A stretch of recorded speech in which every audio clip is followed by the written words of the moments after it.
தற்போது இந்தியா இங்கிலாந்து அணிகளுக்கு எதிரான டெஸ்ட் போட்டி நடைபெற்று வருகிறது.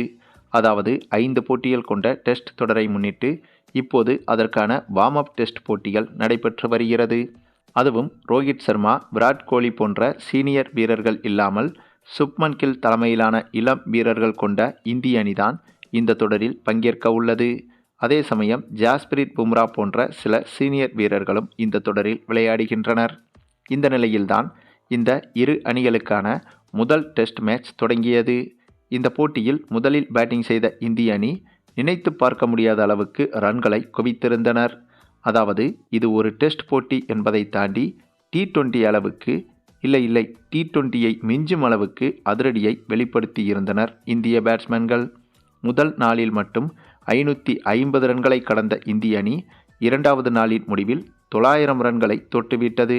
அதுவும் சாய் சுதர்சனின் அதிரடி மூலமாக இந்த ஒரு இமாலய இலக்கை நிர்ணயித்தது இந்திய அணி.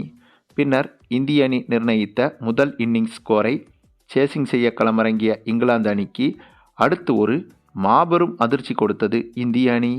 ஆமாங்க, இந்திய அணியின் நம்பிக்கை நட்சத்திரமாக திகழும் ஜஸ்பிரீத் பும்ரா வந்துட்டு வெறும் 3 ஓவர்களுக்குள்ளாகவே, அதாவது பும்ரா வீசிய வெறும் 3 ஓவர்களுக்குள்ளாகவே இங்கிலாந்து அணியின் மொத்த பேட்ஸ்மேன்களையும் ஆல் அவுட் ஆக்கிவிட்டார்.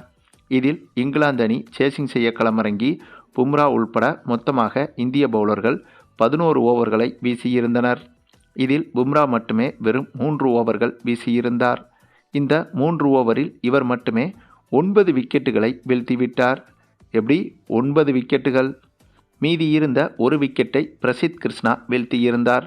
இதனால் வெறும் 23 ரன்களை கடப்பதற்கு முன்பாகவே இங்கிலாந்து அணி மொத்தமாக ஆல் அவுட் ஆகிவிட்டது.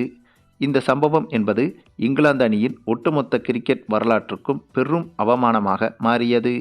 ஏனென்றால் கிரிக்கெட்டில் ஜாம்பவான் அணியாக திகழும் இங்கிலாந்து அணி இந்திய அணியின் இளம் படையினரிடம் இப்படி வரலாறு பார்த்திடாத அளவுக்கு மோசமான தோல்வியை தழுவியிருப்பது என்பது கிரிக்கெட்டை கண்டுபிடித்ததாக சொல்லப்படும் இங்கிலாந்து அணிக்கு இது உச்சக்கட்ட அவமான சின்னமாகவே உருவாகிவிட்டது. அதுவும் பேட்டிங்கில் கிட்டத்தட்ட 900 ரன்கள் அடித்துவிட்டு பந்து வீச்சிலும் 23 ரன்களில் சுருட்டி இங்கிலாந்து அணிக்கு வரலாறு பார்த்திடாத அளவுக்கு மோசமான அனுபவத்தை கொடுத்துவிட்டது இந்தியா. பின்னர் இந்த போட்டியில் இங்கிலாந்து அணிக்கு ஃபாலோ ஆனையும் கொடுக்காமல் மீண்டும் இங்கிலாந்து அணியவே பேட்டிங் செய்ய வைத்திருக்கிறது இந்திய அணி. ஆக இந்த இரண்டாவது இன்னிங்ஸில் இங்கிலாந்து அணி எப்படி செயல்பட போகிறது என்பதை பொறுத்திருந்துதான் பார்க்க வேண்டும்.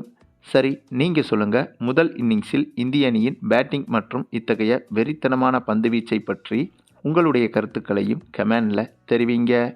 மேலும் இந்த வீடியோ பிடிச்சிருந்தா லைக் பண்ணுங்கள், மற்ற அனைவருக்கும் ஷேர் பண்ணுங்கள், மறக்காமல் நம்ம சேனலை சப்ஸ்கிரைப் பண்ணுங்கள்.